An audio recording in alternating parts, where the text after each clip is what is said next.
우리 인생은 이런저런 문제를 많이 만나게 됩니다.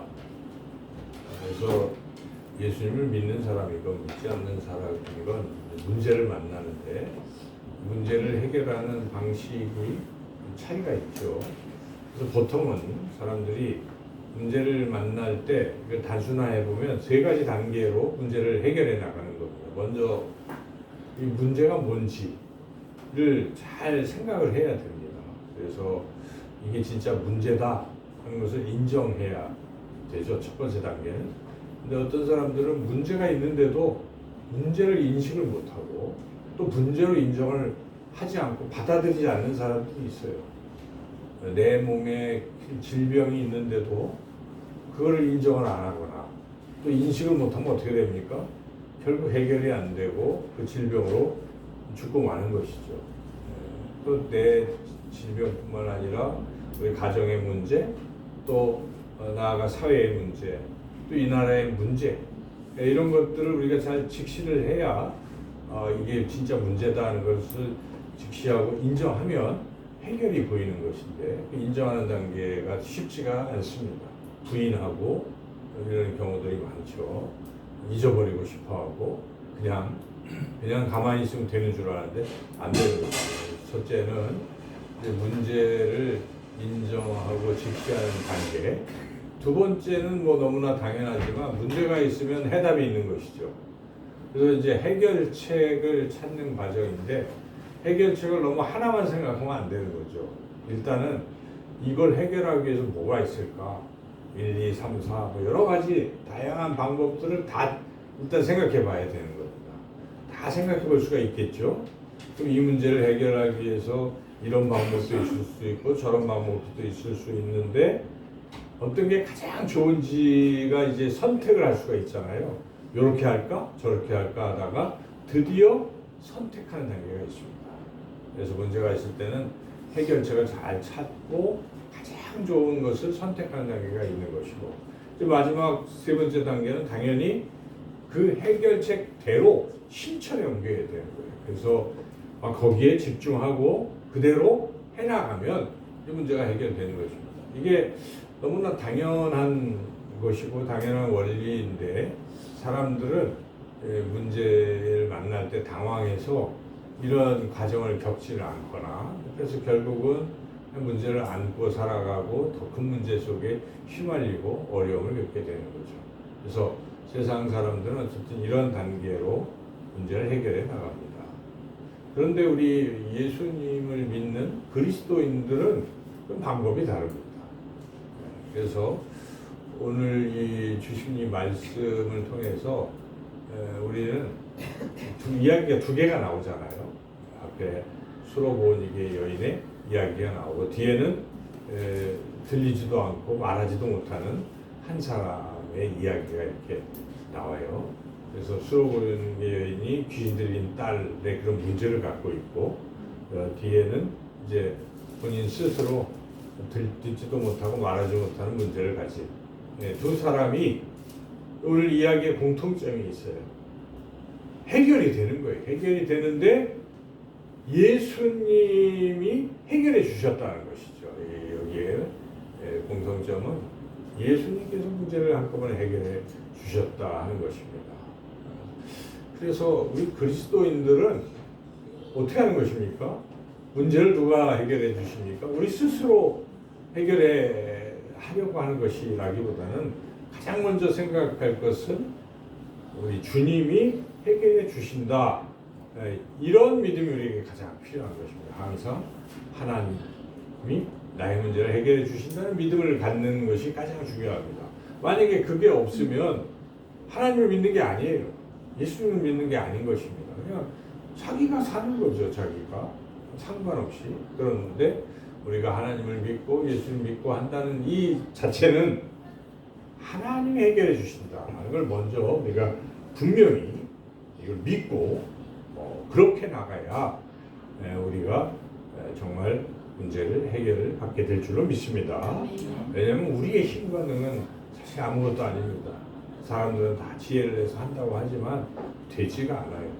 그러나 우리는 이 우주 만물을 만드시고 나를 사랑하시는 하나님이 해결해 주신다고 예수님이 해결해 주신다는 믿음을 먼저 가지고 그렇게 나가는 게 가장 중요하다는 것이죠. 그래서 오늘 본문의 두 이야기에는 예수님께서 기적을 베풀어 주셔서 귀신 들린 딸 때문에 고민했던 그 여인이 한꺼번에 귀신 들린 딸이 귀신이 나와서 치료받는 이러한 기적을 경험하게 되고 또 평생 동안 듣지도 못하고 말하지도 못했던 분이 그냥 주님 만나서 한꺼번에 듣게 되고 말하게 되는 그런 기적을 경험하게 된다는 것이죠. 그러면 또 우리는 주님이 해주시는데 어떻게 해야 되는가? 이 두 이야기에 공통점이 있어요. 이 기적을 경험한 사람들에게는 또 공통점이 있다는 것입니다. 두 가지의 공통점이 있어요. 그래서 이것은 우리가 예수님 믿는 사람들이 바로 이러한 자세를 가질 때 우리도 예수님의 어떤 이 기적, 해결 이런 걸 경험하게 될 수 있다는 것이죠. 그래서 오늘 본문을 통해서 그 두 가지 공통점이 무엇인지를 함께 생각하면서 우리도 그렇게 살아가기를 결단하시기를 주님의 이름으로 축원합니다. 첫 번째 두 이야기의 공통점, 이들의 그 태도는 최선을 다해서 예수님께 나아갔다 하는 점. 최선을 다해서 예수님께 나아갔어요. 첫 번째 이야기는 지금 예수님은 자기가 지금 어디 있는지도 모르게 하시려고 예수님도 쉬시려고 하신 것이죠. 그래서 이렇게 거처를 모르게 이렇게 일부러 하고 계셨어요. 그래서 여기 보면은 24절에 아무도 모르게 하시려고 하셨다 이렇게 나오죠. 그럼에도 불구하고 예수님에 대한 소문이 안 날 수가 없어요. 근데 그 소문이 났는데 막 소문이 크게 안 났을 거예요. 주님이 숨기려고 하셨기 때문에. 근데 그럼에도 불구하고 이 여인은 그 예수님의 소문에 귀를 기울이고 있었던 것입니다. 들으려고 해야 듣는 것입니다. 그냥 아무리 그 좋은 것이 있어도 내가 거기에 무관심하거나 듣지 않고 있으면 들을 수가 없어요. 근데 언젠가 예수님이 그런 기적을 베풀었다는 것을 지금 이방 지역이잖아요. 여기 두로와 시돈인데 저쪽에 갈릴리 땅에서 그런 일이 있다더라 하는 소문을 듣고 있었는데 예수님에 대한 소문을 듣고 있었던 것이죠. 그런데 그 예수님이 여기도 오셨다 하는 소문을 드디어 이 여인이 듣게 된 것입니다. 그리고 이 여인은 그 예수님의 계신 곳을 그냥 급히 듣자마자 찾아와서 예수님 발 앞에 엎드린 것이죠. 예수님께 나왔다는 것이죠. 정말 이 여인 최선을 다해서 예수님 앞에 나왔다는 것이죠. 우리가 한번 그 25절 읽어보겠습니다. 이에 더러운 귀신 들린 어린 딸을 둔 한 여자가 예수의 소문을 듣고 곧 와서 그 발 아래 엎드리니 이런 태도가 있었다는 것입니다. 그러니까 예수님에 대한 소문을 들었을 때 어찌하든지 예수님 앞에 최선을 다해서 달려 나오는 이 자세가 있었다 하는 것이죠. 한편 두 번째 이야기에서 이 귀먹고 말 더듬는 이 사람은 솔직히 귀가 안 들리니까 못 듣겠죠. 못 들을 거예요. 그래서 굉장히 어려운 상황이 있었어요. 본인 스스로는 예수님에 대한 소문을 듣기도 어렵고 또 뭐 아주 어려운 거예요. 일단 안 들리니까 누가 얘기해도 모르니까 뭐 어떻게 알겠습니까? 당시에 무슨 TV가 있어서 눈으로 보는 것도 아니고 그러니까 듣지도 못했는데 그래도 이분이 예수님께 나아갈 수가 있었던 것입니다. 그 주변의 사람들이 이분을 사랑해서 예수님께로 데리고 갔다는 것입니다. 본인은 갈 수 없었지만 예수님께 데리고 갔었다는 것이죠. 그래서 여기에 32절 상반절을 한번 읽어볼까요? 사람들이 귀먹고 말 더듬는 자를 데리고 예수께 나와. 그러니까 여하튼 이런 도움의 손길이 필요한 거예요. 그러니까 세상에는 자기 스스로 막 듣고 하는 사람도 있지만 못 듣고 이런 분들이 있다면은 누군가 이분들을 예수님께로 모셔와야 된다는 것입니다. 이 노력이 필요한 것이죠. 만약에 이게 없었다면은 이분에게는 아무런 기적이 안 일어나는 것입니다. 문제가 해결이 안 되는 것이죠. 그러한 것이 반드시 필요하다는 거예요. 사실 그 귀신 들린 딸의 입장에서도 부모님을 잘 만난 거죠. 엄마를 잘 만난 것입니다. 귀신 들려서 뭐 알겠습니까? 모르잖아요. 그냥 귀신 들려서 이러고 있는데 그 엄마가 믿음이 있어서 예수님께 찾아가서 딸은 차마 데리고 갈 수 없어도 자기네도 가가지고 어쨌든 예수님에 나갈 수 있었죠. 그러니까 이러한 어떤 손길 이게 필요해요. 그러니까 우리가 이번 모시오기 잔치를 앞두고 그게 없으면 그분들은 구원받을 수 없는 것입니다. 없어요. 그죠? 스스로 못 기가 먹고 또 귀신 들리고 해서 하나님 주님 앞에 나올 수가 없는 상황이에요. 근데 그 어머니나 또 옆에 있는 사람들처럼 그러한 최선을 다해서 예수님께 나오도록 하는 그런 손길들이 있을 때 거기에 기적이 나타난다. 저와 여러분이 이런 손길들이 되기를 주님의 이름으로 축원합니다. 여러분, 예수님의 그런 문제 해결, 기적을 경험하는 일은 결코 예수님 앞에 나아가는 일이 없이는 불가능해요. 그럴 수 없어요. 아무 일도 안 일어나는 것입니다. 그냥 내버려두고 어떤 기적이 일어나기를 우리가 바랍니까? 안 되는 거예요. 어쨌든 예수님 앞에 나와야 된다. 성경을 여러분이 복음서를 차차히 다 읽어보면은요, 다 그런 얘기예요. 뭐 간혹 예수님이 일부러 38년 된 병자는 누워 있으니까 물이 동하기를 베데스다 연못까지 있어서 못 왔을 때 주님이 직접 찾아가는 경우도 있지만은 다 다른 얘기들은 다 무엇입니까? 찾아온 거예요, 주님 앞에. 그래서 예를 들어서 마태복음 8장에 보면 한 나병 환자가 있었어요. 이 나병 환자는 사람들이 다 멀리하고 사람들과 접촉하면 안 돼서 고립돼 있었지만 예수님이 그 동네를 지나간다는 소리를 듣고 체면 불구하고 예수님 앞에 달려나온 것입니다. 그래서 예수님 앞에 소리를 지릅니다. 예수님 원하시기만 하면은 제 몸이 깨끗이 나을 수 있어요. 이렇게 예수님 앞으로 찾아왔을 때 예수님이 내가 원한다 하고 네 말대로 고쳐주신 것입니다. 그러니까 그 나병 환자가 그냥 자기 인생을 비관하고 숨어 지내고 그랬다면 그 인생에 그런 기적은 일어나지 않을 것입니다. 그러니까 여하튼 나온 거예요. 그 나병 환자가 주님 앞에 나왔다는 것입니다. 또 우리가 잘 아는 혈루증 앓던 여인이 어찌하든지 예수님의 옷자락을 잡아야지 하고 예수님께 나아갔을 때 그의 혈루증의 근원이 치료됐지 않습니까? 또 마가복음에 보면 마가복음 10장에 보면 이런 이야기가 있습니다. 이 맹인, 앞을 못 보는 시각장애인이고 그래서 또 돈을 못 보니까 거지, 맹인 거지 바디메오라는 사람이 있었습니다. 그 여리고성에서 늘 앞도 못 보고 그러면서 구걸하고 사는데 그때 소리가 들리는데 귀는 발달이 됐으니까 들었어요. 예수님이 지나가신다는 소리가 들린 거예요. 근데 그 전에 예수님에 대한 소문을 많이 들었으니까 예수님이 나를 고쳐주실 것이라는 믿음을 가지고 보이지는 않지만 소리를 지르잖아요.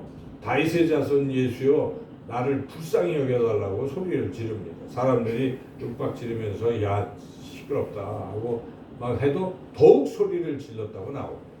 그럴 때 예수님이 가던 길을 멈추고 그를 돌아보면서 뭘 원하냐 하시고 눈을 뜨게 해주신. 그러니까 결국은 그렇게 주님 앞에 나왔을 때 그 기적을 경험한다는 것입니다.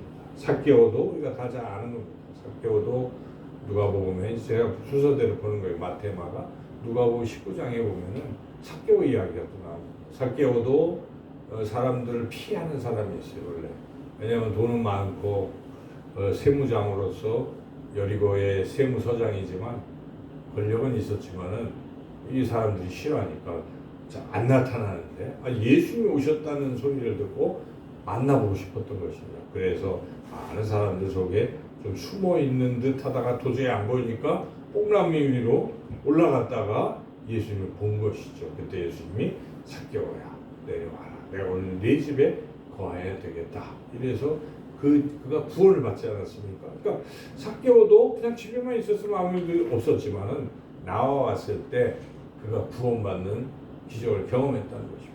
계속 복음서를 보면 다 그런 얘기 아닙니까? 요한복음 3장에 보면 니고데모 이야기가 있어요. 그런 유대인 이 바리새인으로서 아주 그 산헤드린 공회 회원 70명 중에 한 사람 정도로 상당히 권력도 있고, 그런데 나이도 지긋한데 새파란 젊은이 예수님을 만난다면 자기 채통에 또 그런 문제도 있고 하지만 그래도 너무 갈급한 거예요. 사람이 어떻게 구원을 받을까 하는 고민을 하던 차에 그 예수님이라면 내 고민을 해결해 줄 것이라는 생각을 가지고 밤중이지만 어찌하든지 예수님 앞에 찾아가서 대화를 나누고 그가 구원받은 거 아니겠습니까? 예수님 돌아가실 때 그가 장례에 여러 가지 준비하는 그걸 보면은 구원받은 것이죠. 니고데모, 이 니고데모도 결국은 어쨌든 예수님을 찾아갔을 때 그의 삶에 그런 변화가 일어나게 된 것입니다. 다 그런 이야기입니다. 그래서 우리가 어찌하든지 예수님 앞에 나오는 것, 하나님 앞에 나오는 이것은 우리가 최선을 다해야 될 문제라는 것입니다. 여러분 오늘 우리가 예배 드리는 사람 많이 좀 적어요. 그죠? 적을 때 우리 마음이 아프잖아요. 물론 자리가 빈자리인 것 자체가 우리가 마음이 아픈 것도 있겠지만은 무엇보다 우리의 마음에는 나오시지 못한 분이 하나님을 만나지 못함으로써 그의 문제가 해결받지 못하는 그런 것에 대한 안타까움이 우리에게 있어야 되는 것이죠. 옆에 빈자리를 볼 때마다 우리가 구원해야 될 영혼이 여기에 나오지 않아서 구원 못 받는 이런 안타까움, 그런 안타까움이 우리에게 있어야 되고, 우리는 어쨌든 우리 신앙 가운데에 이런 예배의 자리, 하나님을 만나는 자리라면 그 어떤 일보다 최우선을 두고 열심히 주님 앞에 나오는, 그럴 때 우리 인생의 문제가 해결이 되고 또 놀라운 기적을 경험하게 될 줄로 믿습니다. 아멘. 두 번째 이야기의 공통점은 나오긴 나왔는데 그냥 가만히 있었던 게 아니라 예수님께 적극적으로 구했다는 것입니다. 간구했다라고 표현하고 있습니다. 간절히 구한 것이죠. 이것이 또 꼭 필요하다는 것입니다. 주님 앞에 나오면 구하는 것이죠. 그래서 여기에 첫 번째 이야기는 그 간절함이 얼마나 컸는지를 잘 이야기해주는 그러한 말씀이에요. 그래서 우리가 아까 읽었듯이 내용은 그런 것입니다. 이 귀신 들린 딸을 둔 어머니가 나와서 고쳐달라고 간절히 구했어요. 그랬는데 예수님이 짐짓 테스트를 하시는 것입니다. 내가 이 이방 땅 사람들 고쳐주러 온 게 아니야. 내가 여기 잠시 숨어 있었고 들린 것이고, 나는 유대인들, 이스라엘 사람들 고쳐주러 온 것이야 하고 그 얘기를 하는 거예요. 그러니까 보통 그 얘기들은 기분 나쁘고 그는 뭐 난 안 된다는 얘기인가 하고 포기할 수 있잖아요.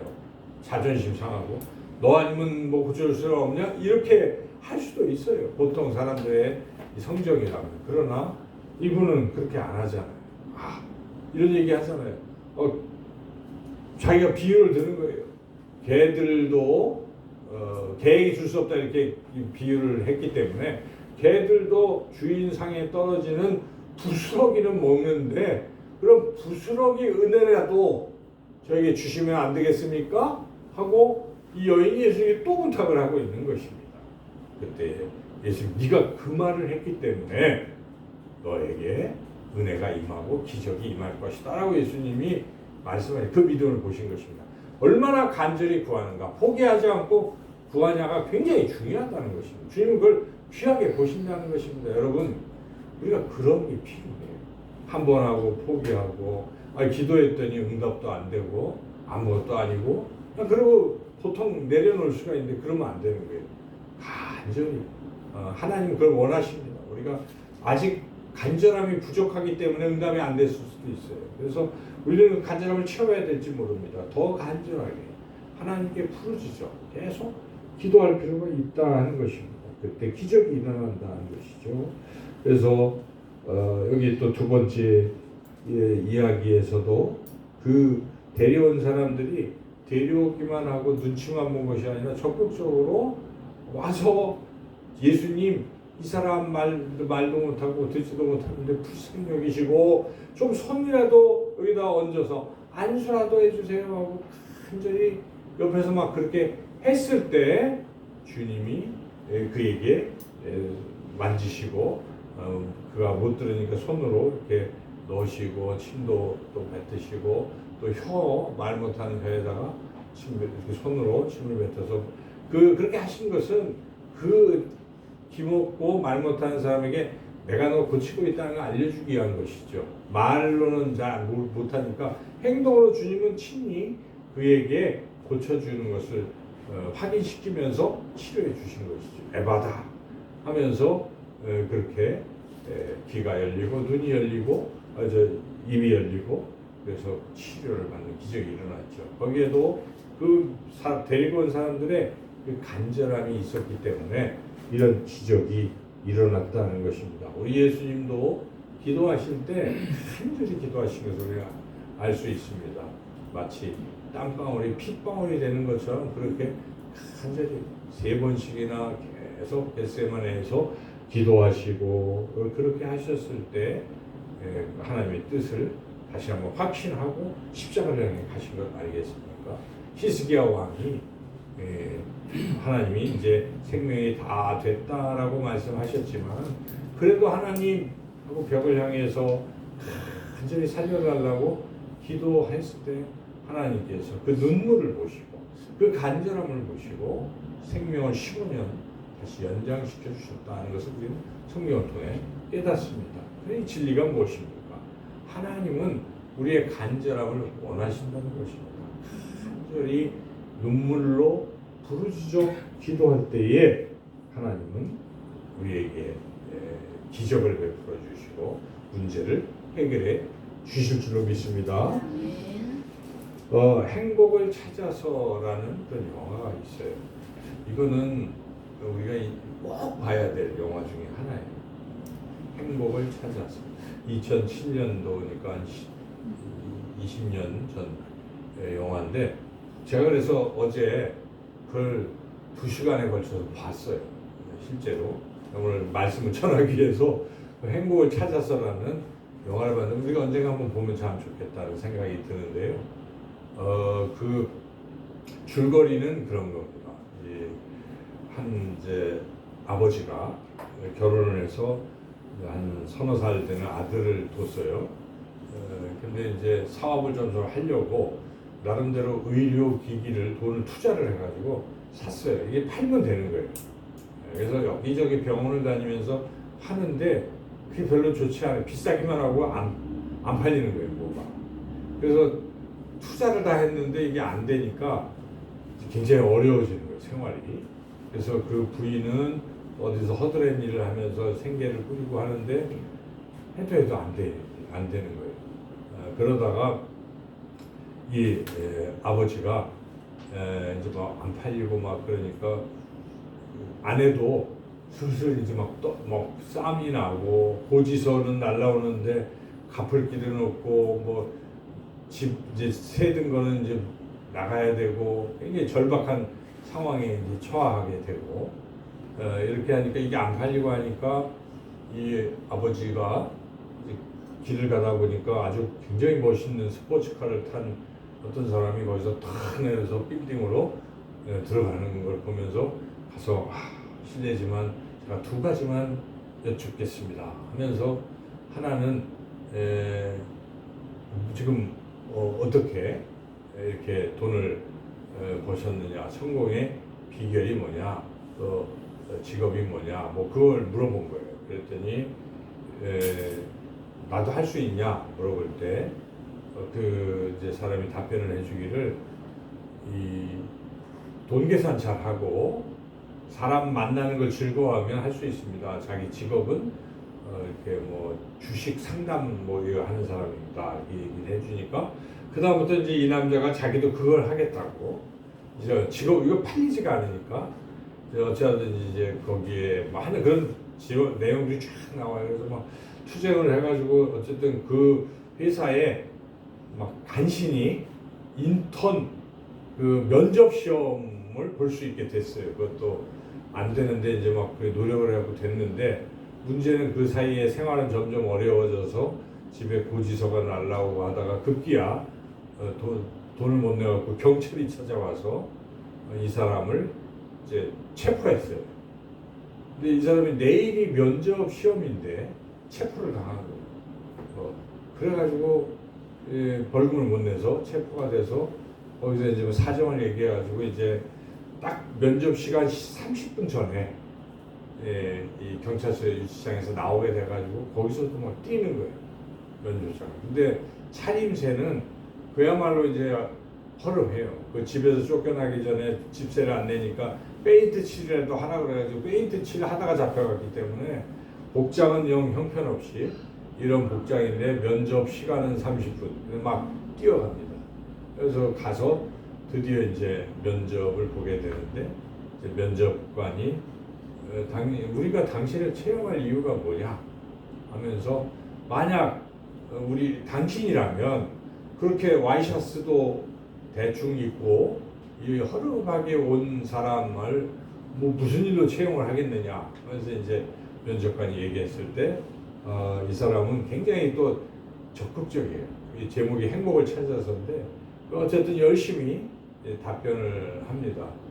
그 사람은 바지가 좋은 바지를 입었기 때문에 그렇다. 이제 어쨌든 그 유머를 이해는 할 수 없지만은 면접관이 볼 때는 그런 그 재치 뭐 이런 것 때문에 어쨌든 면접 시험은 이제 통과가 돼서 합격이 됐어요. 근데 문제는 6개월 동안 이 인턴 생활을 하는 과정에 돈을 한 푼도 못 받고 6개월을 해서 다 통과가 되면 20대 1의 경직을 또 뚫어야 되는 거예요. 그러니까 이 직업을 계속 할 거냐 말 거냐도 굉장히 어려운 것이긴 하지만, 그러나 또 오직 하나, 그 사람은 아들, 여자는 또 도망을 갔어요. 그래서 3살짜리 아들을 데리고 이 아들을 또 돌봐야 된다는 마음이 있었고, 이 사람의 마음에는 그런 게 있어요. 아들한테 물어봐요. 너 행복하냐? 그러니까 아들 모르니까 행복하다 그래요. 나도 행복하다. 그러니까 아들의 행복을 위해서 사는 거예요. 그래서 차든 돈을 벌어서 이 아들에게 행복을 주기 위해서 그 어려운 힘든 일들을 막 겪어나가는데, 굉장히 그 이야기를 보면은 무지하게 힘들어요. 그래서 나중에 집에 쫓겨나니까 모텔 갔는데 모텔도 쫓겨나고 할 데가 없으니까 이제 그 노숙인들처럼 지하철에서 표 끌어가지고 거기에서 아들과 같이 이렇게 있고, 또 화장실에 들어가서 문장을 놓고 막 뒤에서 뚫리는데 거기서 애기 눕혀놓고 자는 그런 모습, 또 노숙인들이 가는 또 교회에서 하는 이런데 막 뛰어가야 되고 시간대가, 근데 이제 이러면서도 이 사람이 다 하는 거예요. 이거를 인턴 생활도 하고 그 막 이제 사람 만나서 하는 그 일도, 양복 입고 하는 일도 하고, 자기 물건도 파는 거 안 팔리지만 또 팔고, 또 애기 케어하고 하는 이 모든 일을 막 6개월 동안 미친 듯이 하는 거예요. 근데 그 모습이 상당히 찡해요. 그런데 오직 포기하지 않고 계속 이 아들, 3살짜리 아들을 케어하기 위해서 계속 그렇게 노력하는 과정이 쭉 나오고, 해피엔딩 마지막에 20대의 경쟁을 뚫고 취업이 딱 됐는데, 이게 실화라는 거예요. 그 실화를 바탕으로 하는 얘기인데, 그래서 나중에 그 사람이 크게 성공을 했어요. 그쪽 분야로. 그 이야기인데, 어쨌든 제가 그걸 쭉 보면서, 야, 이게 어쨌든 이 아들을 행복하게 하기 위해서 그런 목적 하나를 놓고 아들의 행복을 찾아주기 위해서 그 살아가는 그 삶에서 결국 이겨낸다는 것이고, 그러니까 그게 어떤 신앙의 그런 이야기는 아니더라도 사람에게 그러한 간절함이 있으면 해낸다는 것입니다. 행복을 쟁취하는 것이죠. 간절함. 우리에게 과연 간절함이 있는가? 여러분, 뭘 원한다는 것과 간절하다는 건 차이가 있어요. 나 그거 원해. 나 뭐 기도하기를 원해. 나 이 문제 해결받기를 원해. 뭐 이 정도 하고 간절한 건 달라요. 내가 정말 여기에 간절한가를 알려면 자기가 24시간을 어떻게 이 문제와 연결해서 쓰고 있는가 보면 알아요. 원한다는 정도는 자기 딴 거 막 다 하다가 내가 말씀 읽기를 원한다는 사람들은 다 하다가 시간 남으면 하고 안 남으면 안 하는 거예요. 그러나 간절하지 말씀을 내가 안 읽으면 죽어 이렇게 하면 어떻게 합니까? 그냥 막 거기에 하는 거예요. 그 아까 제가 얘기했던 그분이 살아야 되니까 간절한 어떤 그게 있을 때는 한단 말이죠. 그 어려움을. 그래서 우리에게 우리 신앙생활에서도 이러한 간절함이 필요하다는 거예요. 삶의 자세가 간절함이 필요한 것입니다. 젊은이들이 취업이 안 되고 물론 어렵지만은 이러한 간절함을 가지고 할 필요가 있는 것입니다. 자신에게 꼭 이게 필요하다고 생각할 때 그걸 이루기 위한 그 간절함을 가지고 한다. 그러니까 우리가 예수님을 만나서 예수님께 예수님 내가 이게 정말 간절해요. 그러면 기도를 어떻게 하겠습니까? 아마 목숨 걸고 계속 할 거예요. 이루어질 때까지. 근데 우리에게 간절함이 부족한 거예요. 돼도 그만 안 돼도 그만하니까 안 하는 거예요. 좀 하다 말고 포기하는 것이고. 근데 이런 신앙이 있어서도 이러한 간절함이 참 중요한 것 같습니다. 오늘 본문에 등장하는 그 수로보니게 여인의 그 간절함 이런 것들 우리가 마음에 좀 새기고 우리 신앙에서도 이러한 간절함으로 나아가시면 반드시 주님의 그러한 놀라운 기적을 베푸시는 기적을 경험하게 될 줄로 믿습니다.